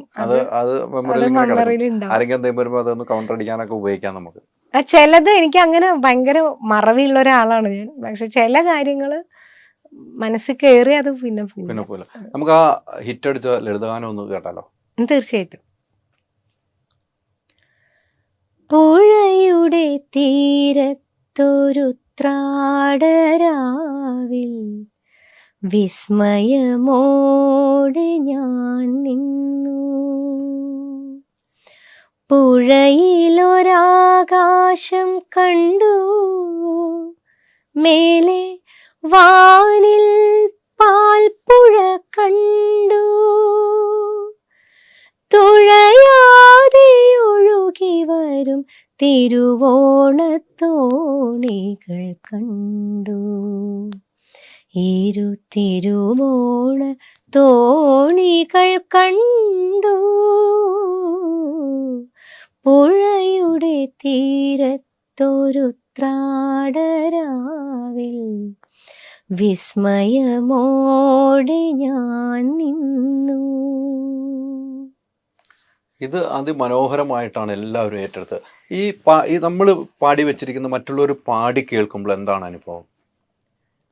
ഭയങ്കര ഇപ്പൊ അടുത്തും ഈ പാട്ടിനെ 2 പാട്ടിനെ കുറിച്ച് പറയുന്നത് ജോജി ചേട്ടനെ കുറിച്ച് പറയണതിന്റെ പോലെ തന്നെ ഒരുപാട് പ്രാധാന്യം അർഹിക്കുന്ന ഒരാളാണ് ഇതിന്റെ വരികൾ എഴുതിയ രാജേഷ് അത്തിക്കായം. വരികള് ഭയങ്കര ഈ പറയണ പോലെയാണ്. വരികളും സംഗീതവും ശ്രുതിയമ്മ ലയമച്ഛൻ എന്ന് പറയണ പോലെ തന്നെ അത്രയും തന്നെ ഇമ്പോർട്ടൻ്റ് ആണ് ഒരു പാട്ടിന്റെ വരികളും അതേപോലെ അതിന്റെ സംഗീതവും. എപ്പോഴും ലളിതഗാനങ്ങൾ എന്ന് പറയുമ്പോൾ ലളിതമായിട്ട് എല്ലാവർക്കും പാടാൻ പറ്റുന്ന രീതിയിൽ ചെയ്യുമ്പോഴാണ് അത് ജനങ്ങളിലേക്ക് എത്തണമെന്നാണ് ഞാനും വിശ്വസിക്കുന്നത്. അപ്പം അങ്ങനെ വന്നൊരു പാട്ടായത് തന്നെയാണ് ഈ 2 പാട്ടിൻ്റെയും. ഇതൊരു അന്താരാഷ്ട്ര കോമ്പോസിഷൻ ആയിട്ടൊന്നുമല്ല, പക്ഷെ ഏതൊരു കുട്ടിക്കും പാടാൻ പറ്റും എന്നുള്ളതാണ് അതിൻ്റെ ഏറ്റവും വലിയൊരു വിജയം. അതേപോലെ തന്നെ അതിൻ്റെ വരികളും സംഗീതവും തന്നെയാണ്. അതിന് എൻ്റെ ശബ്ദം കൊടുക്കാൻ സാധിച്ചത് എനിക്കൊരു ഭാഗ്യം എന്നാ ഞാൻ വിചാരിക്കുന്നു. ഇപ്പം അടുത്തും എൻ്റെ മോളെ സ്കൂളിൽ കൊണ്ടുവിടാൻ പോയപ്പോഴും അവിടെ ഒരു വാൻ ഡ്രൈവർ ഇങ്ങനെ കണ്ടപ്പോൾ പരിചയപ്പെടാൻ വന്നപ്പോഴും അതാണ് പറഞ്ഞത്, ഇങ്ങനെ എൻ്റെ മോളിത് പാടിയുണ്ട് ഒന്ന് കേൾക്കണേ എന്ന് പറഞ്ഞിട്ട് ആ ലിങ്ക് അയച്ചു തന്നപ്പോൾ എനിക്കത് ഒരുപാട് പേര് ഇപ്പൊ ഒരു പക്ഷെ പുഴയുടെ തീരത്ത് കഴിച്ച എൻ്റെ കുറെ വേറെ ആരുടെയൊക്കെയാണ് പക്ഷെ അത് അത്രയും പേരത് ഏറ്റെടുക്കണു, അത് പാടാൻ ശ്രമിക്കണു. എത്രയോ പേര്. എനിക്ക് ശരിക്കും ഭയങ്കര എന്താ പറയാ ഒരു അഭിമാനാണ്. എന്ത് വാക്ക് ഇനിയിപ്പോ കണ്ടുപിടിച്ചിട്ടില്ലേ പുതിയൊരു വാക്ക്.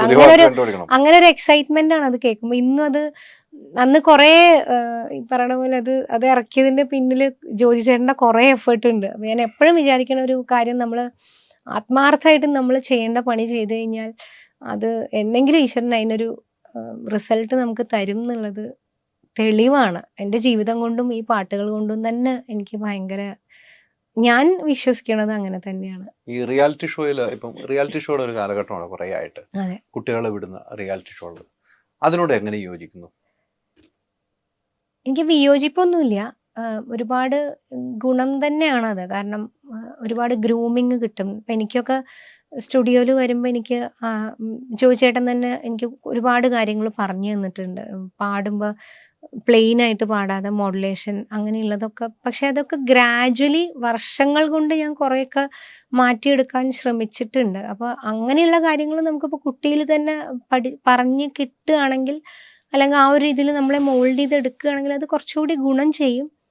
പക്ഷേ നമുക്ക് എന്താ പറയുക, വകതിരിവെത്താത്ത അല്ലെങ്കിൽ ബുദ്ധി ഉറക്കണതിൻ്റെ മുന്നേ തന്നെ നമുക്ക് ഇത്രയും എക്സ്പോഷർ കിട്ടുമ്പോൾ അതെങ്ങനെ കുട്ടികൾ മെയിൻറ്റെയിൻ ചെയ്ത് മുന്നിലേക്ക് എടുക്കണ പോലെ ആണോ എന്ന് ചിലപ്പോ ഒരു ഇപ്പൊ എന്തൊക്കെ പറഞ്ഞാലും നമുക്കൊരു പ്രഷറാണ്, ഭയങ്കരമായിട്ടൊരു പ്രഷറുണ്ട്. അപ്പൊ എനിക്കിപ്പോ ഞാനിപ്പോഴും ഞാൻ പറഞ്ഞില്ലേ പോസ്റ്റ് കോവിഡ് ഇഷ്യൂസ് എന്ന് പറയണത് എന്താ മെയിൻ എന്ന് വെച്ച് കഴിഞ്ഞാൽ, ഇപ്പൊ നമുക്ക് ഒരു പ്രോഗ്രാം വരണം, അപ്പൊ നമ്മുടെ ഒരു തൊണ്ടയ്ക്ക് ഒരു ചെറിയ ബുദ്ധിമുട്ട് വന്നു കഴിഞ്ഞാൽ നമുക്ക് നല്ല രീതിയിൽ പെർഫോം ചെയ്യാൻ പറ്റില്ല. അപ്പൊ നമുക്ക് ഒരാഴ്ച കഴിഞ്ഞിട്ടുള്ള പ്രോഗ്രാമിന് നമുക്ക് ഇപ്പോഴേ ടെൻഷനാണ്. അപ്പൊ ഇതേ ടെൻഷൻ കുട്ടികൾക്ക് ഒരു പക്ഷേ ഉണ്ടാവാൻ ഇല്ലാതിരിക്കാം.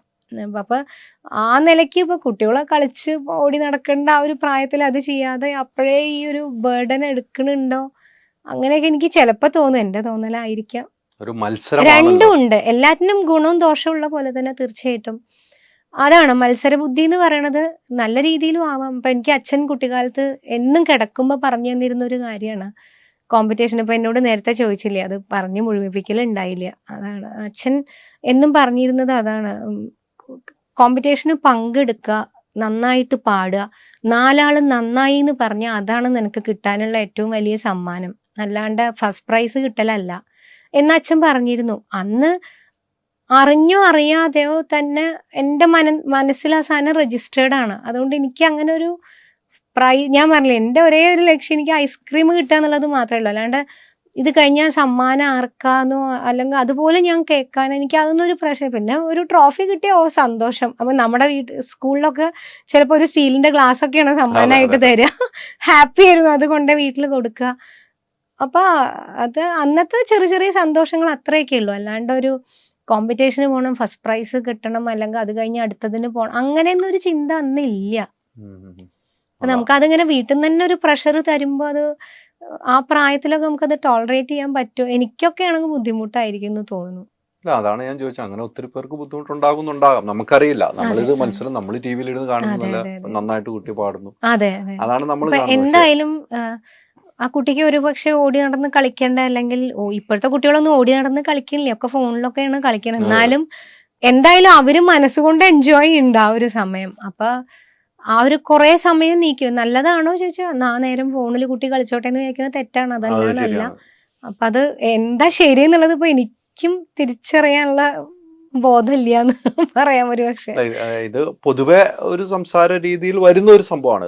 കുട്ടികൾ ഇങ്ങനെ പോകുന്നതും രണ്ട് വർഷങ്ങളുണ്ട്. അതെ, എല്ലാറ്റിനും ഉണ്ടാവുമല്ലോ സ്വാഭാവികമായിട്ടും. ഏത് രീതിക്കാണ് അത് സ്വയം തീരുമാനിക്കുന്ന പേരൻസ് ആണ്. അതാണ് എന്റെ മോൻ അല്ലെങ്കിൽ എന്റെ മോൻ അത്രേ ഉള്ളൂ. ഭാവിയിൽ പിന്നീട് എന്താവും. പിന്നെ കുട്ടികൾക്ക് മാത്രമല്ല നമുക്കും പ്രഷറാണ്. അപ്പൊ എന്റെ മകൾ ഒരു കോമ്പറ്റീഷന് പോവുകയാണെങ്കിൽ ഞാനും അതേപോലെ എഫേർട്ട് ഇടണം അതിന്. കാരണം അവരെ ഈ വരികൾ പഠിപ്പിക്കണം. ഒരു പക്ഷെ ഉറങ്ങാതെ രാത്രി ഉറക്കൊഴിച്ചിരുന്നായിരിക്കും. കുട്ടികൾക്ക് ഇത് നോക്കി പാടാൻ അറിയില്ലല്ലോ, അപ്പൊ ഇവരത് ബൈ ഹാർട്ട് തന്നെ പഠിക്കണം. ചില കുട്ടികൾക്ക് അതിന് നല്ല ടാലന്റ് ഉണ്ടാവും, അവരത് അങ്ങനെ കണ്ടിന്യൂ ചെയ്തു. അല്ലാത്തവരെ പ്രഷർ എടുപ്പിക്കുമ്പോൾ മാത്രമേ അതൊരു ബുദ്ധിമുട്ടായിട്ട് വരുള്ളൂ. ഒന്ന് ഈ വിഷുവിനും നമ്മൾ ഒരു നല്ലൊരു പാട്ടുപാടി അഭിനയിച്ചു വെച്ചിട്ടുണ്ട്. അതെ, അഭിനയം എങ്ങനെയുണ്ട്? അയ്യോ, നാട്ടുകാർ തീരുമാനിക്കും. അഭിനയം എന്നൊന്നും പറയാൻ വയ്യ, ദൈവമേ. അത് പുഴയുടെ തീരത്ത് സത്യം പറഞ്ഞാൽ അങ്ങനെയായിരുന്നു. ഞങ്ങള് ആദ്യം വെറുതെ റെക്കോർഡ് ചെയ്ത് അപ്ലോഡ് ചെയ്ത് അത് ഇതായപ്പോഴാണ് പിന്നീട് അത് വിഷ്വൽ എടുത്തത്. അന്ന് വിഷ്വൽ എടുത്തതെന്ന് പറഞ്ഞു കഴിഞ്ഞാൽ ശരിക്കും അത്ഭുതമാണ് ഇപ്പോഴും. അല്ലെങ്കിൽ ആ വിഷ്വൽ കാണുമ്പോൾ എല്ലാവരും ഔട്ട്ഡോർ ആണോ പുഴയുടെ പക്കത്താണോ ശരിക്കും. ഞങ്ങളത് എടുത്തത് ഇപ്പോഴും അറിയാം. ജോയിച്ചേട്ടനും ഞങ്ങളൊരു 4 പേര്, ഒരു ചെറിയ റൂം എന്ന് പറഞ്ഞാൽ അങ്ങോട്ടും ഇങ്ങോട്ടും കാല് വെക്കാൻ സ്ഥലമില്ല. അതിലൊരാൾ പിന്നിൽ ഓല പിടിച്ച് നിൽക്കണു, ഒരു ലൈറ്റിന്റെ പേപ്പർ കട്ടിങ് വെച്ച് ചന്ദ്രൻ ഉണ്ടാക്കണു. ശരിക്കും അത് ഇപ്പൊ പക്ഷെ ഞാൻ എപ്പോഴും ആലോചിക്കുന്നത് അതാണ്, ആ ഒരു ഇന്നസെൻസ് ആണ് അതിന്റെ ഒരു ബ്യൂട്ടി എന്ന് തോന്നുന്നത്. എന്നോട് പലരും പറഞ്ഞിട്ടുണ്ട് നമുക്ക് അതുപോലൊരു വിഷ്വൽ എടുക്കണം, നമുക്ക് ഇന്ന സ്ഥലത്ത് പോയി. ഞാൻ പറഞ്ഞു ചേട്ടാ അത് എവിടെയും പോയി എടുത്തതല്ല, ഇത് ഇങ്ങനെ ഒരു റൂമിൽ വലുതായി. അന്നത്തെ ഒരുപാട് ചെറിയ ശരിക്കും ഭയങ്കര ഒരു ഈശ്വരാനുഗ്രഹം എന്നേ ഉള്ളൂ പറയാൻ. അല്ലാതെ എന്താ പറയാ, നമ്മള് ഒന്നും വിചാരിച്ച് ചെയ്തതല്ല അത്, പക്ഷെ ഇങ്ങനെയൊക്കെ ആയി. ഈ വിഷുവിനും അതുപോലെ തന്നെ നിങ്ങൾ ഒരുമിച്ച് ഒരു പാട്ട് വിഷു ഞങ്ങളുടെ സ്ഥാപനത്തിലൂടെ തന്നെ റിലീസ് ചെയ്തിട്ടുണ്ട്. മ്യൂസിക് ഷാക്കും ആളുകൾ ഏറ്റെടുത്തിട്ടുണ്ട്. ആ പാട്ടൊന്നും നമുക്ക് പറയാലോ. ആ പാട്ടുകൾ ഇപ്പൊ ആളുകൾ ഏറ്റെടുത്ത് ഇനിയിപ്പോ നമുക്ക് ആ പാട്ട് ഇടുമ്പോ നമുക്ക് ലൈവിലും കൂടെ ആളെ കൊണ്ടെത്താൻ പറ്റിയല്ലോ. ഒരു ഇന്റർവ്യൂ കൂടെ കാണിക്കുമ്പോ ഈ പാട്ടോട് എനിക്ക് അതിലേറെ സന്തോഷം. കാരണം എന്റെ കരിയർ ഈ പറഞ്ഞ ജോജി ചേട്ടൻ, രാജേഷ് എന്നൊക്കെ പറയണ പോലെ തന്നെ മ്യൂസിക് ഷാക്കിനും അത്രയും, കാരണം ഒരുമാതിരിപ്പെട്ട ഈ ഹിറ്റ് പാട്ടുകളെല്ലാം അതിലൂടെ തന്നെയാണ് വന്നിരിക്കുന്നത്. പാട്ടുകളോട് ഇഷ്ടമുണ്ടെങ്കിൽ അതൊക്കെ നടക്കുള്ളൂ. അല്ല അതെ, തീർച്ചയായിട്ടും സ്നേഹമുണ്ടെങ്കിൽ മാത്രമേ ഇത്തരം പാട്ടുകൾ എടുക്കാൻ നമുക്ക് തോന്നുള്ളൂ. നമ്മുടെ ഈ കമ്പനി, ഞാനും കൂടെ കൈകോർത്ത കമ്പനി ഇപ്പൊ എപ്പോഴും പാട്ടുകൾ എടുക്കുന്നുണ്ട്. നമുക്ക് ഫ്രീക്വന്റ് ആയിട്ടുണ്ട്, അത് സത്യമാണ്. ഓരോ സീസണിൽ പാട്ടുകൾ എടുക്കുക, ഷൂട്ട് ചെയ്യുക, അത് ആളുകളിലേക്ക് എത്തിക്കുക. അത് ഏത് ഭാഷയിലാണെങ്കിലും എത്തിക്കുന്നു. തമിഴ് എടുക്കുന്നു, ഹിന്ദി എടുക്കുന്നു, എല്ലാത്തിലും എടുക്കുമ്പോൾ തന്നെ ആളുകൾക്ക് ഇഷ്ടമാണല്ലോ. ആർക്കാണ് പാട്ട് ഇഷ്ടമല്ലാത്ത? തീർച്ചയായിട്ടും നമുക്കൊരു ടെൻഷൻ വരുമ്പോഴും അല്ലെങ്കിൽ സങ്കടം വരുമ്പോഴും സന്തോഷം വരുമ്പോഴും പാട്ട് കേൾക്കുന്നവരാണല്ലോ. അപ്പൊ ഈ പാട്ടൊന്ന് പാടിയാൽ നമുക്ക് ഈ വിഷു ഞങ്ങൾ ആഘോഷിക്കുകയാണ് പാട്ട്. അപ്പം പ്രഷറും ഗായികയെ കൊണ്ട് നേരിട്ടൊന്ന് പാടിച്ചേക്കാന്ന് ഓർത്താണ്. ആയിക്കോട്ടെ. കുറച്ച് ദിവസമായുള്ളൂ നമ്മൾ പാടി അല്ലേ? റിലീസ് ചെയ്തിട്ടും വളരെ കുറച്ച് ദിവസമായുള്ളൂ. അതെ, എന്നെ ചോദിച്ചേട്ടൻ വിളിച്ചപ്പോ അതാ പറയാൻ ഇപ്പോഴും ഓർക്കണ്ട്, യുദ്ധകാലാടിസ്ഥാനത്തിലൊരു പാട്ട് പാടാനുണ്ട്.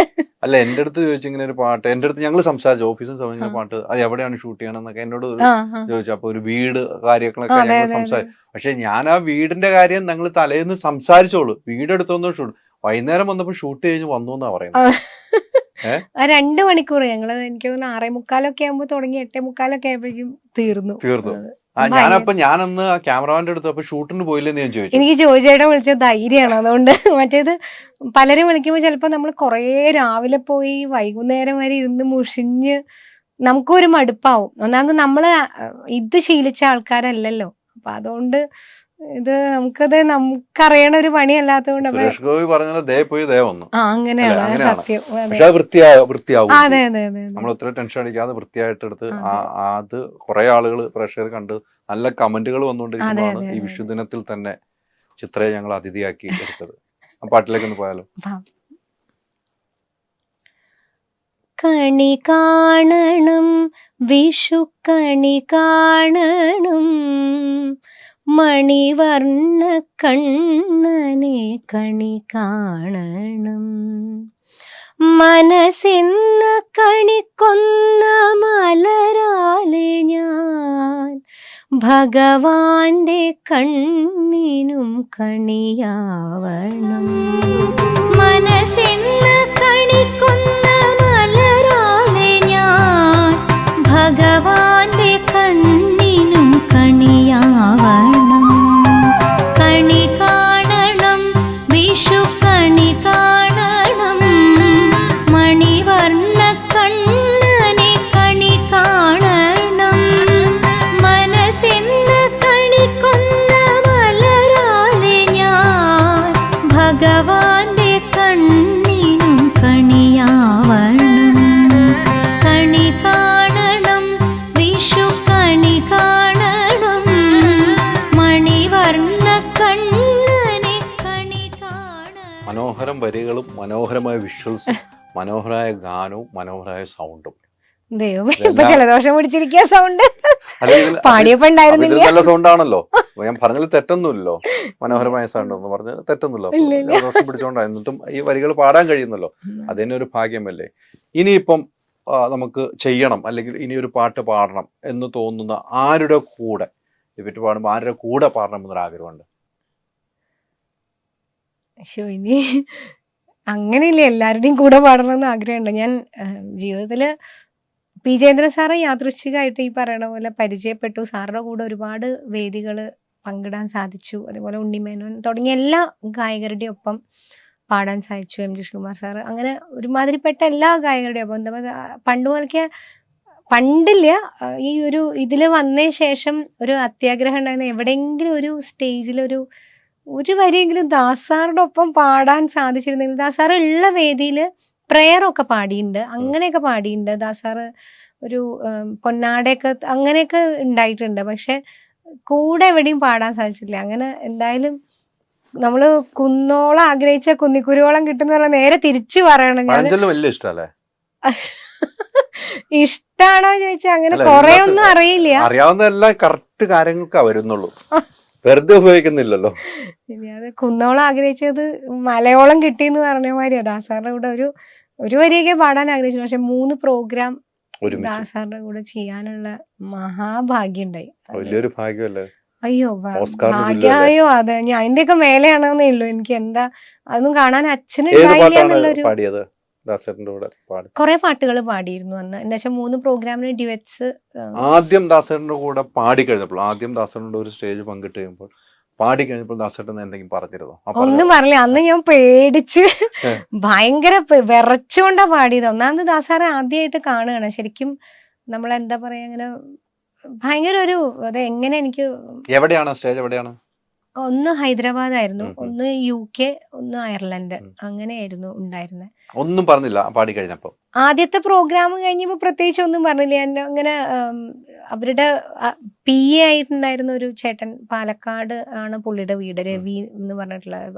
മൂപ്പര് ചോദിച്ചു എന്ന് പറഞ്ഞു, ഇങ്ങനെ ഈ കുട്ടി എവിടെയായിരുന്നു, ഇത്രയും കാലം കണ്ടിട്ടില്ലല്ലോ എന്നൊക്കെ ചോദിച്ചു എന്ന് പറഞ്ഞു. അപ്പൊ ഞാൻ എന്നെ ഇതിന് കൊണ്ടുപോയ ഓർക്കസ്ട്രയിലുള്ള മുരളിയേട്ടനാണ് എന്നോട് പറയണേ, പാലക്കാട് മുരളിയേട്ടൻ ഈ പറയണ പോലെ കുറെ പേരുടെ ഒരു എന്താ പറയാ, ഒരു പ്രമോഷൻ കൊണ്ടാണ് ഞാൻ എന്ന ഗായിക ഉണ്ടായത്. അങ്ങനെ ഒരുപാട് പേരുടെ മൗത്ത് പബ്ലിസിറ്റി എന്ന് പറയണ പോലെ, അല്ലാതെ ഞാനായിട്ട് ഒന്നും ചെയ്തിട്ടല്ല എന്നുള്ളതാണ് വാസ്തവം. അപ്പൊ അതൊരു ഈശ്വരാനുഗ്രഹം എന്ന് ഞാൻ വിചാരിക്കുന്നുള്ളൂ. അപ്പൊ അങ്ങനെ മുരളിയേട്ടൻ ആദ്യം കളിയാക്കണ, ഞാൻ ഇങ്ങനെ കളിയാക്കണ്ട മുരളിയേട്ടാന്ന്.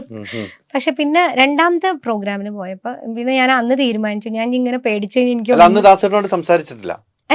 ദാസാറ് പ്രാക്ടീസിന്റെ സമയത്ത്, ദാസാറ് ഇപ്പോഴും പ്രാക്ടീസിന് വരുന്നു, നമുക്ക് കൂടെ ഇരുന്ന് കുറെ കാര്യങ്ങൾ പറഞ്ഞു തരുന്നു. പാട്ടുകള്, വിഴിയെ കഥ എഴുതുന്നുള്ള പാട്ട്, അതേപോലെ അഴകിയ. അയ്യോ തീർച്ചയായിട്ടും അതെ, ശരിക്കും അത്ഭുതമായി പോയി. ദാസാറ് വന്ന് ഞങ്ങളുടെ കൂടെ, ഞങ്ങളെ പോലെ ഇത്രയും ഞാനും മൃദുലയാണ്, ഒരു ആവശ്യമില്ല. ഞാനും മൃദുലയാണ് അന്ന് ഹൈദരാബാദ് പ്രോഗ്രാമിനുള്ളത്. അപ്പൊ ഞങ്ങളുടെ രണ്ടുപേരുടെയും കൂടെ ഓരോ പാട്ട്, ദാസാർ എത്രയോ വട്ടം പാടിയ പാട്ട്, ദാസാറിന് പാടേണ്ട ആവശ്യമില്ല. പക്ഷെ ഞങ്ങളുടെ കൂടെ ഇരുന്ന്, ഓർക്കസ്ട്രക്കാരുടെ കൂടെ ഇരുന്ന് അത് ഫുൾ പ്രാക്ടീസ് നോക്കി. അതേപോലെ അവിടെ ചെന്നിട്ടും അയർലൻഡിലും പ്രാക്ടീസിന് വന്നു ദാസാറ്, സൗണ്ട് ചെക്കിന് വന്നു. ശരിക്കും ഒരു എന്താ പറയാ, ഒരു യൂണിവേഴ്സിറ്റിയാണ്. ദാസേട്ടൻ എന്താണ് പറഞ്ഞത്?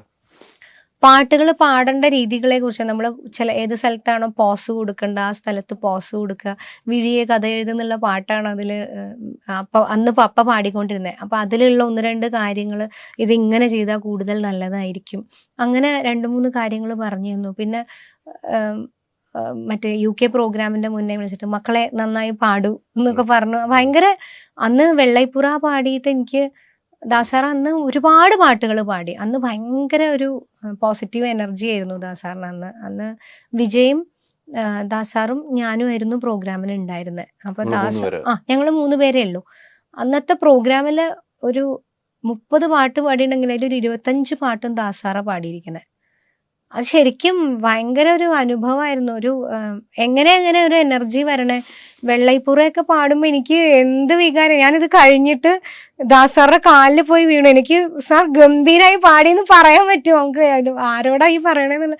പക്ഷെ എന്ത് സന്തോഷം കൊണ്ട് എനിക്ക് എന്താ വേണം എനിക്ക് അറിയണ്ടായിരുന്നില്ല. ശരിക്കും ഭയങ്കര ഒരു നമ്മൾ ഓറ എന്നൊക്കെ പറയുന്ന ഒരു സംഭവം ശരിക്കും അങ്ങനെ ഒരു സാധനം ഉണ്ടെന്ന് തോന്നിയത് ദാസാറിന്റെ അടുത്ത് പോയി നിന്നപ്പോഴാണ്. അങ്ങനെ ഒരു ശരിക്കും ഉണ്ട് അങ്ങനെ ഒരു സാധനം. മറ്റേത് വാക്കിൽ മാത്രമേ ഉള്ളൂ എന്നാണ് ഞാൻ ധരിച്ചിരുന്നത്. പക്ഷെ അങ്ങനെയല്ല, ശരിക്കും ഉണ്ടെന്ന് ഫീൽ ചെയ്ത ഒരു സമയമാണ്. ഏറ്റവും വലിയ ഭാഗ്യം അതുവരെ ലഭിച്ചിട്ടുണ്ട് ചിത്രയ്ക്ക്. അയ്യോ അതെ. ഇനിയിപ്പോ യാത്രകൾ ഇങ്ങനെ തുടരാനേ ഉള്ളൂ. നമ്മള് പാട്ട് എന്ന് പറയുന്നത് വലിയൊരു കഴിവാണ്. എനിക്ക് പാട്ട് പാടുന്നതാണ് ഏറ്റവും കൂടുതൽ അസൂയുള്ളവനാണ്. എനിക്ക് ആങ്കർ ചെയ്യാം, എനിക്ക് അഭിനയിക്കാൻ വേണ്ടി, ഞാൻ സിനിമയിൽ അഭിനയിക്കാറുണ്ട്. പക്ഷെ പാട്ട് പാടുന്നവരാണ് ഏറ്റവും കൂടുതൽ അസൂയ എനിക്ക്. പക്ഷേ അതൊരു കഴിവാണ്. നമുക്കൊരു സ്റ്റേജ് പ്രോഗ്രാമിന് പോയി, ഇപ്പോൾ ഒരു ക്യാമ്പസിൽ പോയി കഴിഞ്ഞാൽ നമുക്ക് പാടി പിള്ളേരെ കയ്യിലെടുക്കാം. ഒരു അഭിനയിക്കുന്നവർക്ക് ഒന്നും ചെയ്ത് കയ്യിലെടുക്കാൻ പറ്റില്ല. അപ്പോൾ പാട്ടുകാരോട് എനിക്ക് അസൂയ ഉണ്ട് കേട്ടോ, ഉള്ളതുപോലെ പറഞ്ഞു. എനിക്ക് ഭയങ്കര ഇഷ്ടമാണ് പാട്ടുകാരെ. പാട്ട് കേൾക്കുന്നതുകൊണ്ടാണ് പാട്ടുകാരോട് ഇഷ്ടം വരുന്നത്. ചിത്ര പാടിയേക്കണേൽ തമിഴ് പാട്ടുകൾ പാടിയിട്ടുണ്ടാവുമല്ലോ. തമിഴിൽ ഏറ്റവും ഇഷ്ടമുള്ള പാട്ട് അതായിരിക്കും, ഒന്ന് പാടാൻ നമുക്ക്. എനിക്ക് തമിഴിൽ എനിക്കിഷ്ടമുള്ളത് സുശീലാമ്മ പാടിയ ഉന്നൈ കാണാതെ കണ്ടും. ഞാൻ അല്ലാതെ ഡിവോഷണൽസ് ഒക്കെയാണ് പാടിയിരിക്കുന്നത്. പിന്നെ ഒരു ഫിലിമിനൊക്കെ വേണ്ടി പാടിയിട്ടുണ്ട്. പക്ഷെ അതൊന്നും അങ്ങനെ ഒരു റീച്ച് ആയൊന്നുമില്ല.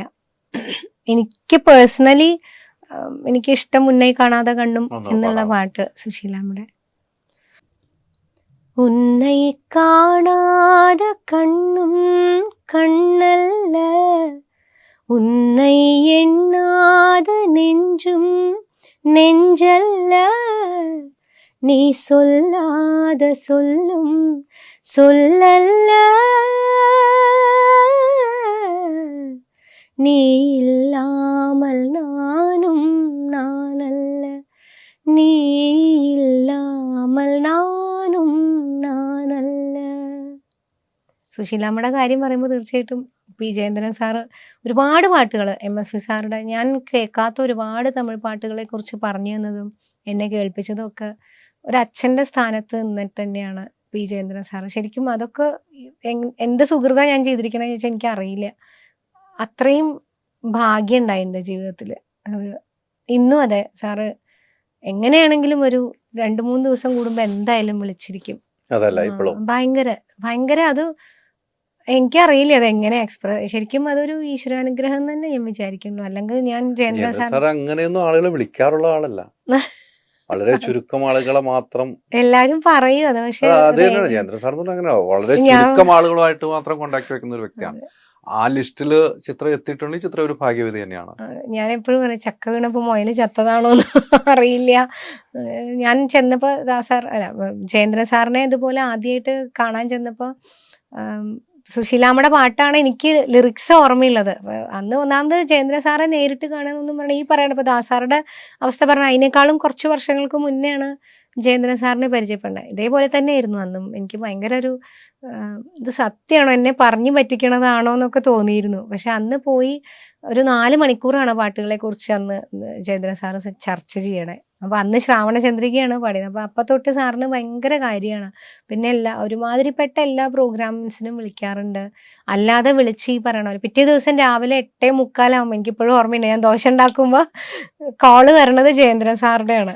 അപ്പൊ തൊട്ട് ഒരുപാട് പാട്ടുകൾ അങ്ങനെ. അതുകൊണ്ട് കുറെ കേൾക്കാത്ത പാട്ടുകൾ കേൾക്കാനും ഒക്കെ ഉള്ള ഒരു അവസരം. ഏതൊക്കെ ഭാഷയിൽ പാടിയിട്ടുണ്ട്? തമിഴ്, ഹിന്ദി, തെലുങ്ക്, കന്നഡ പാടിയിട്ടുണ്ട്. കുറെ ഒന്നുമല്ല, വളരെ ചുരുക്കം ഡിവോഷണൽ പാട്ടുകൾ. തെലുങ്കൊക്കെ എങ്ങനെയാണ് കൈകാര്യം ചെയ്യുന്നത്? ഒന്നും അറിയില്ല എനിക്ക്. പിന്നെ അവര് ലിറിക്സ് തരും, അത് മലയാളത്തിൽ എഴുതും. അവരുടെ ആരെങ്കിലും ഇത് അറിയണ ആരെങ്കിലും ഉണ്ടാവും. പക്ഷെ അങ്ങനെ ഒരു ബുദ്ധിമുട്ട് വന്നിട്ടില്ല. എന്താന്നറിയില്ല. ചിലപ്പോ എന്തോ ഒരു കന്നഡ എനിക്ക് അങ്ങനെ ഡിക്ഷൻ ഒരു വലിയ പ്രശ്നം ആരും പറഞ്ഞിട്ടില്ല. അങ്ങനെ അവര് പാടിപ്പിക്കുമ്പോൾ നിങ്ങൾക്ക് അറിയോ എന്നാണ്, ഭാഷ അറിയാമോ എന്ന് ചോദിക്കും. ഞാൻ പറഞ്ഞു എനിക്ക് അറിയില്ല. പിന്നെ തമിഴ് കുറച്ച് പാലക്കാട് ആയതുകൊണ്ട്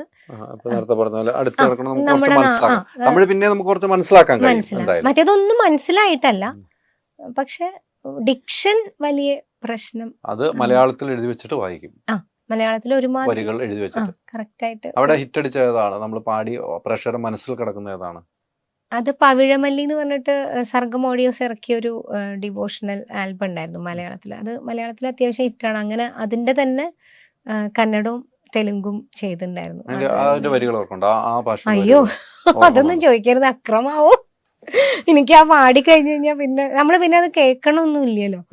പിന്നെ ഇപ്പൊ ദേവനന്ദാലാവുന്ന തന്നെ അങ്ങനെയാണ്. നമ്മൾ പാടി കഴിഞ്ഞു, ഇപ്പൊ ജസ്റ്റ് അന്ന് CD ആയതുകൊണ്ടൊക്കെ കേട്ടു എന്നല്ലാതെ പിന്നെ നമ്മുടെ മനസ്സിലില്ല. പിന്നെ കുറെ കഴിഞ്ഞ് ഈ സംഭവം ഇങ്ങനെ ഹിറ്റായി കഴിഞ്ഞപ്പോഴാണ്, അപ്പൊ നമ്മൾ കുറെ പാട്ടുകൾ പാടിയാലും നമ്മൾ പിന്നീട് കേൾക്കണ പാട്ടുകളെ നമ്മുടെ ഓർമ്മയിൽ. പാട്ടുകൾ പാടിയെന്ന് ഓർമ്മയുണ്ടോ? ഇപ്പൊ ഒരു 3000-ന്റെ മേലെയായി. സ്റ്റുഡിയോ റെക്കോർഡിംഗ് 3000-ന് മുകളിലായി. ഏറ്റവും കൂടുതൽ മലയാളമായിരിക്കുമല്ലോ അല്ലേ? മലയാളം തന്നെയാണ് കൂടുതൽ. മലയാളമായിരിക്കും അല്ലേ? എന്തായാലും നല്ല നല്ല ഗാനങ്ങൾ പാടാൻ ഒരു ഭാഗ്യം ലഭിച്ച ഒരു വ്യക്തിയാണ് താങ്കൾ. ഇനി ഈ മാസത്തിന് പ്രത്യേകത ഞാൻ പറഞ്ഞല്ലോ, ഈസ്റ്റർ, വിഷു എല്ലാം കൂടെ ചേർന്നു. അപ്പൊ റംസാനും കൂടെ വരികയാണല്ലോ, ഒരു മുസ്ലിം ഗാനം കൂടെ ആയാലോ നമുക്ക്? തീർച്ചയായിട്ടും ഞാൻ തന്നെ പാടിയൊരു പാട്ട് പാടാം. ഹസ്ബി റബ്ബി കേട്ടെന്റെ പുന്നാരെ നീയുറങ്ങ്, എന്നും എൻ്റെ ചൂടേറ്റ് നെഞ്ചോരം ചേർന്നുറങ്ങ്. ഉമ്മയ്ക്ക് നീ രാവിൽ പൊൻവിളക്ക്, അമ്പിളി പോൽ മായാ പൊന്നൊളിവ്. ഇല്ലാമരുഭൂവിൽ നീയല്ലാതൊരാളും, വിധിയുടെ കണ്ണീരുപ്പിൻ കഥയറിയാൻ, തണലായി മാറിടാൻ, തുണയായി മാറിടാൻ. ഇങ്ങനൊരു പാട്ട്. അത് ആർക്ക് വേണ്ടി പാടിയായിരുന്നു? വിജയമാഷ്ക്ക് വേണ്ടി പാടിയല്ലേ? അപ്പം ഇനിയും ഒത്തിരി ഒത്തിരി ഗാനങ്ങൾ പാടണം. ജീവിച്ചിരിക്കുന്ന കാലം ഈ സൗണ്ട് നിലനിൽക്കട്ടെ എന്ന് ഞങ്ങൾ ആത്മാർത്ഥമായി പ്രാർത്ഥിക്കുന്നു. ഇനി നല്ല നല്ല ഗാനങ്ങൾ പാടി സിനിമയിലും അതോടൊപ്പം തന്നെ ഈ മേഖലയിലും പിന്നെ തിളങ്ങാൻ ചിത്രയ്ക്ക് കഴിയട്ടെ. ഇത്രയും നേരം ഞങ്ങളോട് സഹകരിച്ച ചിത്രയ്ക്ക് എല്ലാവിധ അഭിനന്ദനങ്ങളും, നന്ദിയുണ്ട്. Thank you.